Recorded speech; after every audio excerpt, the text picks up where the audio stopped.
Hey everybody, welcome back. And this is episode 3 of the Ignition podcast. Yeah, so excited.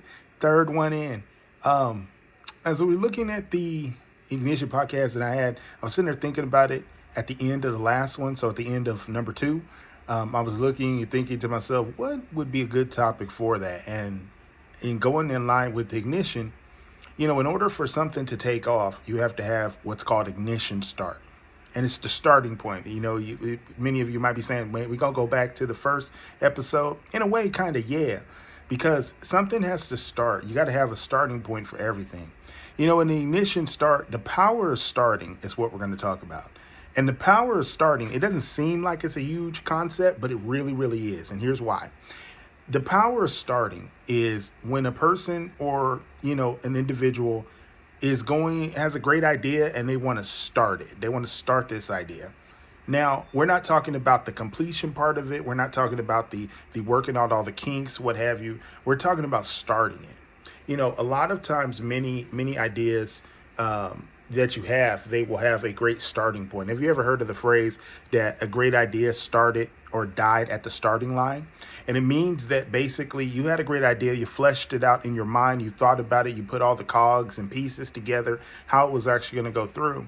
And then when it came time to actually follow through or to make this happen, to make the dream, the idea a reality, instead what ended up happening was it died at the starting line. But something did happen though. You started. Sometimes the greatest thing to have is the starter person, somebody that's a great at idea giving, at idea going. You have some people that are called vision casters. There's a term in preaching and pastoring which is called vision casting. It's a vision that you're putting forward. And it's not just in preaching. This happens in business all the time. And it's planning. It's planning the future, or it's looking to see, what do you see on the horizon of your business, your venture that you're going into? Everybody sees their business succeeding. They don't see it failing. Even if you do have one and you come in, let's say, for instance, when the business actually happens to be at a decline at the moment, your goal when you come in, your vision is to always stop the fall and to then do the incline up towards success and beyond.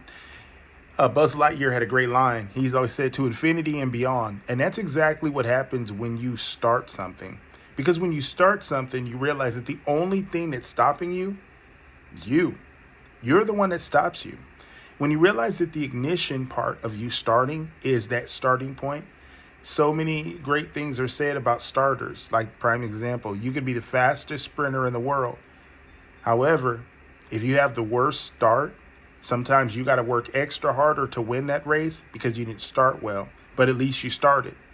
And sometimes there's that time where you got to look and say, hey, did I at least start? Did I put my best foot forward? Did I do what I needed to do? Why is starting so significant?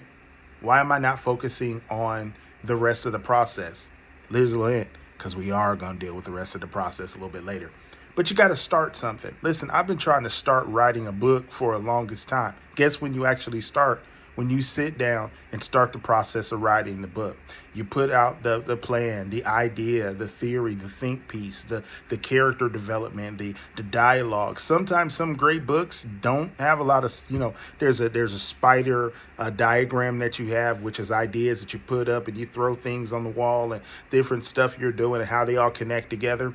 Hey, guess what? Sometimes that's not going to happen. Sometimes you're just going to sit there and put down in the beginning, da-da-da-da-da-da-da. And whatever it might be that you're putting forward, you realize that one of the greatest stories that can come out of there sometimes doesn't happen if you don't start. Listen, some of the greatest books that you'll ever read, haven't read them yet. Know why? Because the author who's getting ready to write it is sitting in front of a blank screen. Now that's called writer's block. But guess what they're trying to do? Start. Where's the starting point? It's right in front of that screen. If the words would just come. This is where you need to have encouragers. So what's the power of starting? Now we come to our focus point of this one. You've got the ignition. We understand what the power of starting is. We understand, we have framed that out. Then we also understand a little bit of the key components to it. But now comes the crucial and most important part of this one. Is now, what are you starting? Where do you start? Listen, A great verse that'll help you with starting is this. Revelations chapter 3, verse 20. Jesus says, "Yea, I stand at the door and knock. If anyone open up the door, I will enter in and sup with him and he with me." Now, that verse is used in what's called the Roman road. It's the plan of salvation. It's one of the verses that is lined on that road. And that's kind of the starting point for you when you're going to accept Christ, when you're going to open that door and allow Christ into your life, which is going to forever change your life in a beautiful way, might I add. But sometimes in your life, you're there. You've got opportunity, an idea. Something is knocking at the door of your mind, of your heart, and you're ready to go. You're ready to put these things to the paces, but sometimes you need an encourager. Hey, maybe God is calling you to be an encourager, but you're saying to yourself, how do I do it? Guess what? You got to start. Whatever it is you're trying to do, there's a starting point. You got to start somewhere. Some of the greatest examples that you will ever meet, you ask them, you look at some Fortune 500 businesses or look at Fortune 200.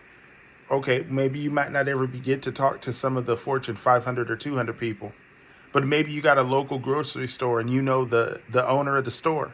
Hey, ask them something. How did you start?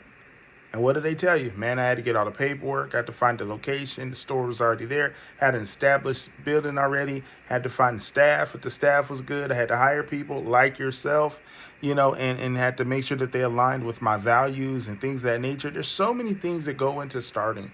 There's so many things that go into the end result of what you're doing. But the most important part of the whole process is the starting. Because you can't finish what you didn't start.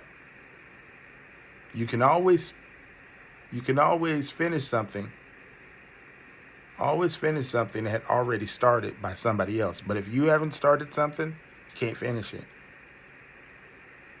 And then if somebody has to start it and then also complete it, then it was never yours. Now, it doesn't mean that you can't participate in it. But when the framework comes down and people look at the hard work that's put into it, they're going to remember who did what in the scenarios and they did it. Starting is very important, because once we get to that starting point in our life, and once we get to that starting point in our conversations, our starting points in our everything, there's no stopping us. Listen, the most dangerous person in the world is a person that's got something on their mind and that's willing to say it. And a person that's got abilities and they're willing to use them. So as you sit and ponder this, the power of starting, think about it. The power of starting. What am I wanting to start? What am I needing to start?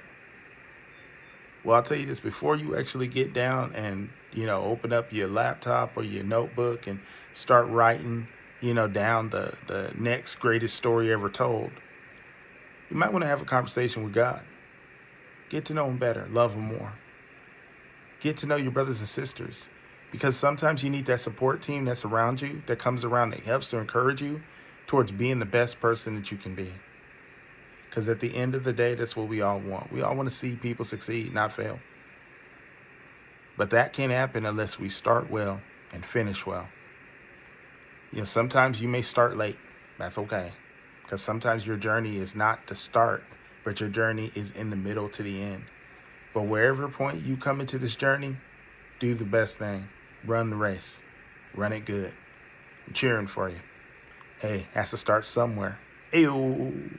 And with that being said, this is Pastor Homer G. Nivers Jr., and I'm glad that you have listened to the third installment of the Ignition podcast, and I hope that this will be tremendous help to you as it has been to me, and this is me signing off.